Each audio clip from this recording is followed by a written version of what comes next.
Hello everyone, welcome to the Assam Aspirant. আপোনাক সকলোকে মই আসাম এস্পায়াৰেণ্টত স্বাগত জনাইছো। আপোনাক সকলোৱে জানে আমি এটা নতুন সিৰিজ লৈ আহিছিলো। সিৰিজটো আছে কি সুযোগ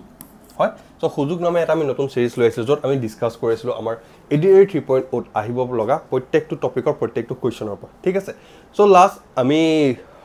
এটা বহুত বেছি ইম্পৰ্টেন্ট টপিকৰ ওপৰত ডিসকাস কৰি আছিলো। টপিকটো আসলে কি আমাৰ ক্যালেন্ডাৰ হয়। তো নিশ্চয় সকলো সেই টপিকটো চাইছে হয়। সেই যেটো টপিক আছে সেই টপিকটো যিখিনি বেসিক আছে সেইখিনি আমি প্ৰথম ভিডিওটোত আমি ডিসকাস কৰিলো। আৰু তাত লগতে আমি তাৰ কিছুমান ইম্পৰ্টেন্ট কোৱেশ্চন বা কিছুমান টাইপস আমি কি কৰিলো ডিসকাস কৰিলো যিখিনি আমাৰ এক্সামত আহা দেখা গৈছে হয়। সো আজি আমি তাৰ নেক্সট যিটা টাইপ আছে সেই টাইপ গিটাৰ ওপৰত আমি ডিসকাস কৰিব ওলাইছো। ওকে, সো দেৰি নকৰো আজি ক্লাছটো আমি কি কৰো আৰম্ভ কৰো। সকলোৱে এতিয়ালৈকে যদি আমাৰ চেনেলটো সাবস্ক্ৰাইব কৰে বহুত এটো কৰিছে যি সকলে কৰা নাই তেওঁলোককো কৈছো চেনেলটো সাবস্ক্ৰাইব কৰিব আপোনালোকৰ বহুত বেছি লাভৱান হ'ব।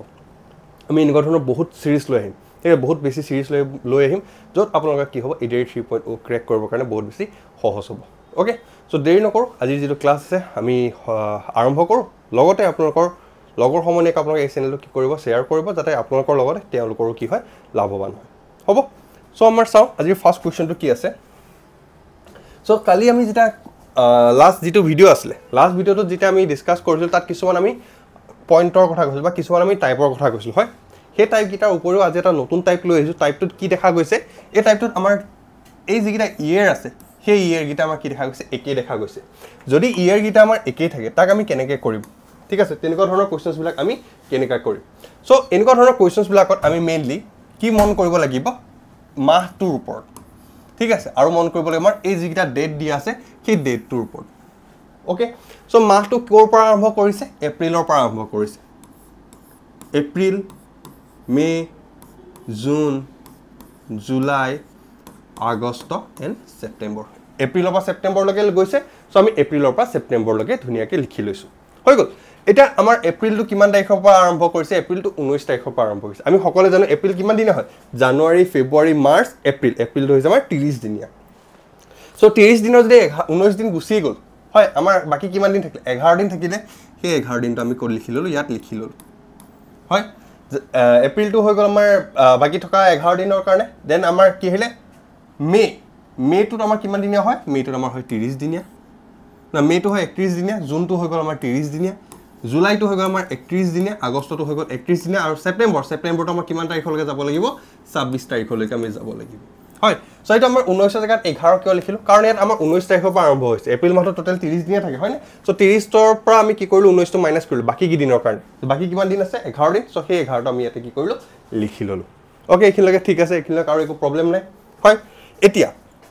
লাষ্ট যেটো ক্লাছ আছিলে তাত আমি শিকিছিলো যে আমি কেতিয়াও এই 31 30 26 28 সেইবিলাক আমি কি নকৰো নিলিখো বুলি কৈছিলো হয়। মনত আছে নিশ্চয় সকলোৱে। সো তাৰ সলনি আমি কি লিখিম বুলি কৈছিলো অড ডেজৰ কথা কৈছিলো হয় না। মনত আছে অড ডেজৰ কথা। সো আমি তাৰ সলনি আমি কি লিখিম বুলি কৈছিলো অড ডেজ গিটা লিখিম বুলি কৈছিলো। সো সকলোৰে চাগে মনত আছে যেতিয়া আমাৰ 31 আহিব বুলি কৈছিলো তেতিয়া মই তাত কি লিখিম বুলি কৈছিলো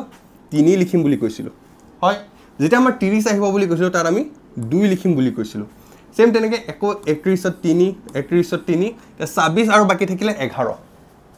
আমি ইয়াত লিখিব পাৰো 11 আৰু 26 হয়। কিন্তু আমি যেহেতু 3 2 কে লিখি আছো সো আমাৰ যোগ কৰিবৰ কাৰণে কি হ'ব সুবিধা হ'ব হয়। যোগ কৰিবৰ কাৰণে সুবিধা হ'ব সেইকাৰণে আমি ইয়াকো কি কৰিম 11ক আমি অড ডেজলৈ কনভাৰ্ট কৰি ল'ম 26ক আমি অড ডেজলৈ কনভাৰ্ট কৰি ল'ম। সো 11ক অড ডেজলৈ কনভাৰ্ট কৰিবৰ কাৰণে আমি কি কৰিব লাগিব 11ক 7ৰে হৰণ কৰিম। 7 × 7 7 × 2 14 বেছি হৈ যায় এবাৰ গ'ল হয়নে। কিমান থাকিলে আমাৰ বাকি থাকিলে 4। সো সেই আমি 4টো কি কৰিলো ইয়াত লিখি ললো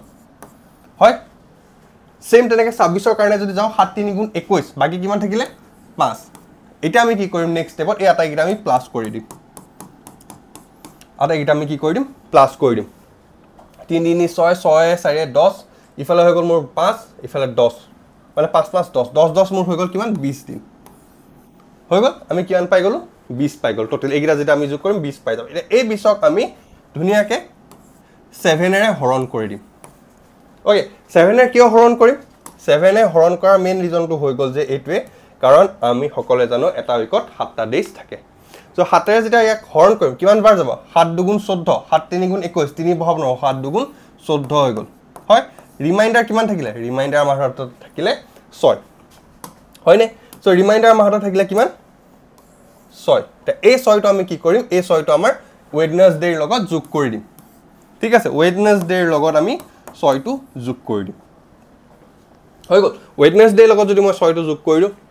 Thursday Friday Saturday Sunday Monday Tuesday হৈ যায় সো টিউজডে ক'ত আছে অপচনত অপচন নম্বৰ বিত আছে so option number B is the correct answer হৈ যায় সো অপচন নম্বৰ বি টো হৈছে কি আৰে শুদ্ধ উত্তৰ সো এইটো টাইপৰ কোৱেশ্চনছ বিলাক বহুত বেছি ইম্পৰ্টেন্ট হয় কিন্তু যত আমাৰ কি দিয়া থাকে যত আমাৰ দিয়া থাকে ইয়াৰ গিটা একেই আমাৰ ডেটটো আৰু মান্থটো কি হয় সম্পূৰ্ণ বেলেগ হয় হয় সো এনেকুৱা টাইপৰ কোৱেশ্চনছ এক্সামত আহে আৰু সকলোৱে এই কোৱেশ্চনটো কেনেকৈ কৰিব লাগে ইজিকে চাই লওক এইটো ঠিক আছে এইটো হৈছে ইয়াৰ আটাইতকৈ সহজ নিয়ম ইয়াক আমি এনে ধৰণে কৰিব পাৰোঁ ওকে এটা আহো আমি নেক্সট কোৱেশ্চনটোলৈ নেক্সট কোৱেশ্চনটো কি দিছে এবাৰ চাওঁ সো নেক্সট কোৱেশ্চনটো যে চাওঁ নেক্সট কোৱেশ্চনটো আমাৰ কি হয় সেমই হয় সো ইয়াত আমাৰ কি দিছে মেৰ পৰা অক্টোবৰলৈকে দিছে আমি লিখি লওঁ মে June July August September and October হৈ গ'ল সো মেৰ আছে আমাৰ কিমান তাৰিখলৈকে মেৰ আছে 23 তাৰিখলৈকে সো মে যদি চাওঁ জানুৱাৰী ফেব্ৰুৱাৰী মাৰ্চ এপ্ৰিল মে 31 দিনীয়া হয় সো আমাৰ হাতত কিমান থাকিব 8 দিন থাকিব হয় জুনটো আমাৰ কিমান দিনীয়া হয় 30 দিনীয়া হয় জুলাই কিমান দিনীয়া হয় 31 দিনীয়া হয় আগষ্ট কিমান দিনীয়া হয়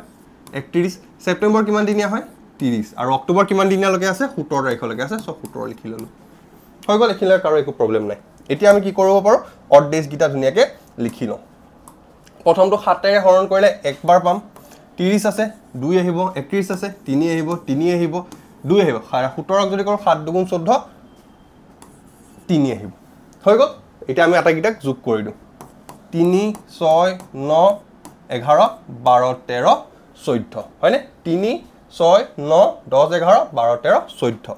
এতিয়া আমি 14 কি কৰিব লাগিব বুলি কলো 14 7 ৰে হৰণ কৰিব লাগিব কিমান বাৰ গ'ল 7 2 14 ৰিমাইন্ডাৰ কিমান থাকিলে 0 থাকিলে ৰিমাইন্ডাৰ 0 মিন্স কি পৰিলে ৰিমাইন্ডাৰ 0 মিন্স আমি বুজি পাব লাগিব যে ইয়াৰ একো হাল খলনি হোৱা নাই টিউজডে আছিল ন এটো কি হ'ব টিউজডে হ'ব সো অপচনৰ টিউজডে কোড আছে সৰি টিউজডে থাৰ্সডে আছিল ন সো থাৰ্সডে যেহেতু আছে সো যেহেতু আমাৰ ৰিমাইন্ডাৰ 0 সো আমাৰ যেটো অক্টোবৰ 17 তাৰিখৰ কথা কৈছে হেতু আমাৰ কিমান হ'ব থাৰ্সডে পৰিব সো থাৰ্সডে যদি সো অপচনত কোড আছে অপচন নম্বৰ সি আছে so option number C Thursday is the correct answer হৈছে সো এটো হৈ গ'ল আমাৰ সেকেন্ড কোৱেশ্চন বুজি পোৱা গৈছে এনেকুৱা ধৰণৰ কোৱেশ্চনছ বিলাক আমি কেনেকৈ সলভ কৰিম বহুত বেছি ইম্পৰ্টেন্ট কিন্তু এইবিলাক কোৱেশ্চন দেই এটো টাইপৰ কোৱেশ্চন আমাৰ এক্সাম প্ৰায় দেখা গৈছে কিন্তু বহুত বেছি ইম্পৰ্টেন্ট সো সকলে মন দি চাই ল'ব এবাৰ ওকে নেক্সট কোৱেশ্চনটো আমি আগবঢ়ো নেক্সট কোৱেশ্চনটো কি দিছে নেক্সট কোৱেশ্চন আমাৰ সেম আমাক এবাৰ কৈছে যে মেৰ পৰা কিমান তাৰিখলৈ যাব কৈছে অক্টোবৰলৈকে যাব কৈছে হয়নে so May June July August September and October May কিমান তাৰিখৰ দি আছে 4 তাৰিখলৈকে দি আছে হয় সো মে মাহটো কিমান দিন হয় জানুৱাৰী ফেব্ৰুৱাৰী মাৰ্চ এপ্ৰিল মে 31 দিনীয়া হয় সো আমাৰ হাতত কিমান থাকিব আমাৰ হাতত থাকিব 27 দিন এফালে থাকি যাব 30 দিন এফালে থাকি যাব 31 31 30 আৰু অক্টোবৰ কিমান তাৰিখলৈকে দি আছে 27 হৈ গ'ল এটা মই এইগিটাক যদি 7 ৰে হৰণ কৰো 7 4 গুণ 28 নহব 7 3 গুণ 21 6 থাকিব ইয়াত থাকি গ'ল মোৰ 2 3 3 2 এটো 7 3 গুণ 21 7 4 গুণ 28 7 3 গুণ 21 যদি হয় ইকুয়াল থাকি গ'ল মোৰ 6 হৈ গ'ল এটা এইগিটা আমি কি কৰিব লাগিব যোগ কৰিব 6 7 8 9 10 11 12 13 14 15 16 16 6 22 22 গিটা আমি কি কৰিম 22 7 ৰে হৰণ কৰিম কিমান বাৰ যাব 7 3 গুণ 21 কিমান থাকিলে ৰিমাইন্ডাৰ 1 থাকিলে সেই 1 টো আমি কাৰ লগত যোগ কৰিম মানডেৰ লগত যোগ কৰিম মানডেৰ লগত যোগ কৰিলে কি হ'ব লাগে টিউজডে যদি সব অপচনত কোড আছে option number A Tuesday is the correct answer হয়নে কিমান সহজতে আমি কৰিব পাৰিছো এইটা প্ৰথম হিচাপে আপোনাক কি অকন টাইম লাগিব পাৰে কিন্তু যেতিয়া আপুনি এই কোৱেশ্চনছ কৰি থাকিব প্ৰেক্টিস কৰি থাকিব আপোনাৰ এইবিলাক কোৱেশ্চন একেবাৰে ইজি হৈ যাব ঠিক আছে এইবিলাক কোৱেশ্চন একেবাৰে ইজি হৈ যাব সো এইবিলাক ইম্পৰ্টেন্ট কোৱেশ্চন হয় ওকে নেক্সট কোৱেশ্চনটো আমি কি কৰো আগবাঢ়ো নেক্সট কোৱেশ্চন আমাক কি দিছে এবাৰ চাও সো নেক্সট কোৱেশ্চন মোক দিছে যে একে কোৱেশ্চনে হয় সো এই কোৱেশ্চনটো কি কৰিব সকলোৱে কৰিব এটো মই আপোনাক হোমৱৰ্ক হিচাপে দিছো এটো আপোনালোকে সকলোৱে ইয়াৰ যেটো এনসাৰ হয় হেতু মোক কমেন্ট বক্সত সকলোৱে কমেন্ট কৰি জনাব হ'ব এই এনসাৰটো সকলোৱে কি কৰিব মোক কমেন্ট বক্সত কমেন্ট কৰি জনাব ওকে নেক্সট কোৱেশ্চনটো চাও নেক্সট কোৱেশ্চন আমাক কি দিছে নেক্সট কোৱেশ্চন আহিলে যে 21 এপ্ৰিল 2014 ৰ পৰা আমাৰ 21 অক্টোবৰলৈকে যাব কৈছে so April May June July August September and October হৈ গ'ল সো এটো কিমান আহিব 21 গুছি গ'ল এপ্ৰিলটো আমি কি জানো যে জানুৱাৰী ফেব্ৰুৱাৰী মাৰ্চ এপ্ৰিল হয়নে 30 দিনীয়া থাকিলে কিমান 9 31 30 31 31 30 আৰু 21 হৈ গ'ল সো মই যে এইখিনি লিখি আছো এইখিনি আপোনালোকে লিখাৰ কোনো প্ৰয়োজন নাই আপোনালোকে ডাইৰেক্টলি অড ডেজ গিটা লিখিব পাৰে ঠিক আছে হাতেৰে হৰণ কৰিলে দুবাৰ তিনিবাৰ দুবাৰ তিনিবাৰ তিনিবাৰ দুবাৰ শূন্য হল সো আপোনালোকে ডাইৰেক্টলি অড ডেজ গিটা লিখিব আপোনালোকে এটো লিখাৰ কোনো প্ৰয়োজন নাই আপোনালোকে ডাইৰেক্টলি এটো লিখিলে হৈ গ'ল সব এইগিটা যোগ কৰক 3 2 5 2 7 7 3 10 10 3 13 13 2 15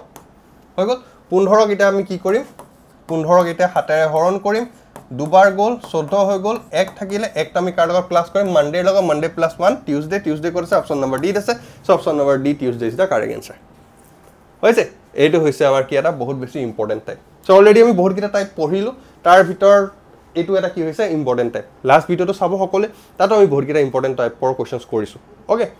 নেক্সট টু চাও নেক্সট টু কি দিছে ওকে সো এইটো এটা কোৱেশ্চন ইম্পৰ্টেন্ট কোৱেশ্চন হয় এই কোৱেশ্চনটো এনসাৰটো আপোনালোকে কি কৰিব সকলে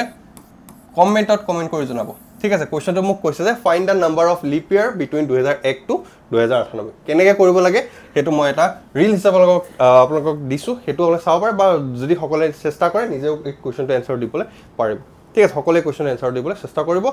একেবাৰে ধুনিয়া কোৱেশ্চন হয় আৰু ইম্পৰ্টেন্ট কোৱেশ্চন হয় দেই এইটো টাইপৰ কোৱেশ্চনছ আহে কিন্তু এক্সামত হ'ব নেক্সট কোৱেশ্চনটো চাও ওকে সো নেক্সট কোৱেশ্চন মোক কি দিলে চাও এবাৰ নেক্সট কোৱেশ্চন মোক ক'লে যে if 23rd March 2025 is a Tuesday what was the day of week on 23rd March 2026 so এটা আমি কি পালো অলপ আগত আমি পাইছিলো ইয়াৰ টু কি আছিল আমাৰ একে আছিল হয় এটা আমাৰ কি হৈ গল এটা আমাৰ ডেট টু আৰু মান্থ টু একে হৈ গল হয় এটা আমাৰ চেঞ্জ কি হৈ গল 25 আৰু 26 মানে ইয়াৰ টু বেলেগ হৈ গল হয় যে কি বেলেগ হৈ গল আমাৰ ইয়াৰ টু বেলেগ হৈ গল যেতিয়া আমাৰ এটা মই সৰু কথা কৈ থওঁ হা যেতিয়া আমাৰ এটা নৰমাল ইয়াৰৰ পৰা নৰমাল ইয়াৰ টু যায় ঠিক আছে এটা নৰমাল ইয়াৰৰ পৰা এটা নৰমাল ইয়াৰলৈ যদি আমাৰ কি হয় ইয়াৰটো আমাৰ কি হয় পাৰ হৈ যায় ঠিক আছে মানে নৰমাল ইয়াৰ মিন্স কি লিপ ইয়াৰ নহয় ঠিক আছে নৰমাল ইয়াৰ মানে কি লিপ ইয়াৰ নহয় সো যদি এটা নৰমাল ইয়াৰ পৰা এটা নৰমাল ইয়াৰলৈ গৈছে আমাৰ ডে গিটা সদায় কি হয় +1 কে বাঢ়ে +1 কে বাঢ়ে যেহেতু ইয়া টিউজডে দি আছে মানডে টিউজডে লগত +1 কৰি কি ওয়েডনেসডে হ'ব লাগে সো ওয়েডনেসডে ক'ত আছে অপচন নম্বৰ এ ওয়েডনেসডে হেতু হৈছে কি ইয়াৰ কাৰেক্ট আনসাৰ ওকে সো এই পইণ্টটো সকলে কি কৰিব মনত ৰাখিব যে যদি নৰমাল ইয়াৰ টু নৰমাল ইয়াৰ যায় আমাৰ যেটো ডে দিয়া থাকিব সেই ডেটো আমাৰ সদায় +1 কে কি হ'ব বাঢ়িব ওকে সেই পইণ্টটো সকলে মনত ৰাখিব ঠিক আছে নেক্সট টু চাও আমাৰ কি দিয়া আছে নেক্সট টু আমাক দিয়া আছে যে 23rd March 1997 is a Friday that what was the day of week on 23rd March 1996 okay so again আমাৰ কি হৈছে 1996 ৰ পৰা 1997 আহিব লাগে কোনবা ইয়াত মোক ক'ব পাৰে যে 1996 টো কি হয় এটা লিপ ইয়াৰ হয় বুলি আমাক ক'ব পাৰে হয়নে যদি মই 96 ক হৰণ কৰো চাই লওক সকলে এবাৰ 96 ক যদি মই কিহে হৰণ কৰিব লাগিব 4 ৰে হৰণ কৰিব লাগিব কিমান 4 2 8 এক থাকিলে 16 হৈ গ'ল 4 4 16 ৰিমাইন্ডাৰ শূন্য মানে কি এটো হৈছে আমাৰ এটা লিপ ইয়াৰ হয় কিন্তু লিপ ইয়াৰ হৈ গলেও আমাৰ নহব ঠিক আছে লিপ ইয়াৰ হলেও আমাৰ কি হ'ব নহব কিয় নহব কাৰণ আমাৰ লিপ ইয়াৰটো কোড হয় কোনটো মাহত লাগে লিপ ইয়াৰটো আমি ব্যৱহাৰ কৰা হয় ফেব্ৰুৱাৰী মাহত মানে ফেব্ৰুৱাৰী কি দিয়া আছে কি দিয়া আছে মাৰ্চ দিয়া আছে সো ফেব্ৰুৱাৰী মাহৰ পিছতহে আমাৰ মাৰ্চটো আহিব হয়নে ফেব্ৰুৱাৰী মাহৰ পিছতহে আমাৰ মাৰ্চটো আহিব সো আমাৰ কাউন্ট কিতিয়াবা কৰা হৈছে 23rd মাৰ্চৰ পৰাহে কৰা হৈছে সো ইয়াতো আমি কি কৰিম এটো নৰমাল ইয়াৰ নিচিনাকে আমি কি কৰিম এই কোৱেশ্চনটো ঠিক আছে নৰমাল ইয়াৰ নিচিনাকে আমি কি কৰিম সো 1997 আছে হয় 1997 কিমান তাৰিখ দিয়া আছে 23rd মাৰ্চ তো আমাক কোৱা আছে ফ্ৰাইডে আমাক হৈছে 1996 23rd মাৰ্চ কি হ'ব সো যেটা আমি এক বছৰ আগলৈ আহিব লাগিব সো আমি কি কৰি দিম এটা দিন মানে আমি কি কৰিম মাইনাস কৰি দিম সো ফ্ৰাইডে আগত কি আহে Monday Tuesday Wednesday Thursday Friday কি আহিলে থাৰ্সডে যদি অপচন আছে ক'ত আছে অপচন নম্বৰ বি আছে so option number B Thursday is the correct answer হ'ব সো অপচন নম্বৰ বি যেটো থাৰ্সডে আছে হেতু হ'ব ইয়াৰে কাৰেক্ট আনসাৰ বুজি পোৱা গৈছে সো এই পইণ্ট কিটা সকলে কি কৰিব মনত ৰাখিব নৰমাল ইয়াৰ টু নৰমাল ইয়াৰ গলে আমি কি কৰিম সদায় +1 এ কৰিম +1 ডেজ কৰিম মানে ওকে ঠিক আছে বুজি পোৱা গৈছে নেক্সট কোৱেশ্চন আমাক কি দিছে এবাৰ চাও নেক্সট কোৱেশ্চন মোক কৈছে যে if 13 February 2006 was Monday then 13 February 2016 বুলি কৈছে ওকে সো আমি চেক কৰিলো যে আমাৰ কি সেম হৈ আছে ডেট টু আৰু মান্থটো আমাৰ সেম হৈ আছে হয় ডেটৰ মানটো সেম হৈ আছে আমাৰ খেলিব কাৰ লগত লাগিব ইয়াৰৰ লগত খেলিব লাগিব সো 2006 আৰু 2016 ৰ মাজৰ ডিফাৰেন্সটো কিমান হয় 10 বছৰ হয় হয় এই 10 বছৰ আমাৰ লিপ ইয়াৰ কিমানটা হ'ব 10ক যদি মই 4 ৰে হৰণ কৰো কিমান থাকিব 2 থাকিব হয়নে 12টা হয় সো আমি কি কৰিব মানডেৰ লগত 12টা আমি প্লাস কৰি দিব পাৰো মানডেৰ লগত 12 প্লাস কৰি দিব কৰিলেও আমি এনসাৰটো ওলাই যাব বা 12ক আমি যদি অড ডেজটা কনভাৰ্ট কৰিলো কিমান বাৰ হ'ব এবাৰ সো ইফালে থাকে 5 সো 5 মানে হৈ গল তোমালকৰ মানডেৰ লগত মই +5 কৰিম সো মানডেৰ লগত +5 কৰিলে মোৰ আহিব কি অপচন নম্বৰ বি স্যাটাৰডে হয়নে Tuesday Wednesday Thursday Friday Saturday so option number B যেটো স্যাটাৰডে হয় হেতু হ'ব কি আৰে কাৰেক্ট আনসাৰ ঠিক আছে সো এইটো এটা বহুত বেছি ইম্পৰ্টেন্ট কোৱেশ্চন আছিল নিশ্চয় সকলে এক জিটা কোৱেশ্চন আছে সকলে কি কৰিলে বুজি পাইছে সো ক্যালেন্ডাৰত এনেকুৱা ধৰণৰ কোৱেশ্চনছ বিলাকে আহে ঠিক আছে হয়তো এটো নাহিব পাৰে কিন্তু ধৰণটো এনেকুৱাই হয় বুজি পোৱা গৈছে সকলে নিশ্চয় ক্লিয়াৰ হৈছে সো আৰু এইবিলাক কোৱেশ্চন এক্সামত অহা দেখা গৈছে অকল এইটা মই এডিয়াৰি বুলি নকওঁ এনেকুৱা ধৰণৰ কোৱেশ্চনছ আমি এসএসসি যদি দিও বা এসএসসি যদি আপোনালোকে দিছে তেনে গম পাব যে এনেকুৱা ধৰণৰ কোৱেশ্চনছ প্ৰায় আহিছে এক্সামত হয় সো এটো আমি কি কৰো নেক্সট আমি যেটো আমাৰ কি হ'ব ক্লাস হ'ব নেক্সট ক্লাসটোত আমি ইয়াৰ আৰু এটা টাইপ আছে সেই টাইপটো আমি ডিসকাস কৰিম আৰু আমাৰ যেটো ক্যালেন্ডাৰ টপিক আছে সেই ক্যালেন্ডাৰ টপিকটো আমি শেষ কৰিম সো আজিৰ টপিকটোৰ যিমানখিনি কোৱেশ্চনছ আছিল নিশ্চয় সকলে বুজি পালে যদি কাৰোবাৰ কিবা ডাউট আছে বা যদি কোনোবাই কিবা বুজি নপকে আছে তেনেহলে মোক কমেন্টত কমেন্ট কৰি জনাব যে এই কোৱেশ্চনটো বুজি পোৱা নাই মই নেক্সট যেটো ভিডিও হ'ব তাত মই আপোনালোকক পুনৰবাৰ বুজাই দিম আমি আছো আপোনালোকৰ লগত সদায় থাকিম সো আপোনালোকে তাকলৈ টেনচন ল'ব নালাগে আপোনালোকে যদি কিবা প্ৰবলেম পাইছে কিবা যদি নুবুজাকে আছে সকলে আমাক কি কৰিব পাৰে কমেন্টত কমেন্ট কৰি জনাব পাৰে আমি সদায় আপোনালোকৰ লগত আছো আপোনালোকক সহায় কৰিমই ওকে সো আমাৰ চেনেলটো যদি এতিয়ালৈকে আপুনি সাবস্ক্ৰাইব কৰা নাই চেনেলটো সাবস্ক্ৰাইব কৰিব যিখিনি হোমৱৰ্ক দিছে সেইখিনি কৰিব লগতে আমাৰ ভিডিওটো লাইক কৰিব যদি ভাল পাইছে সকলে লাইক কৰিব আৰু লগৰ সময়নে আপোনালোকে কি কৰিব শেয়াৰ কৰিব ওকে সো আজিলৈ এৰিছো নেক্সট ক্লাছত আপোনালোকক ইয়াৰ পাৰ্ট 3 টো হইতে আকৌ লগ পাম ধন্যবাদ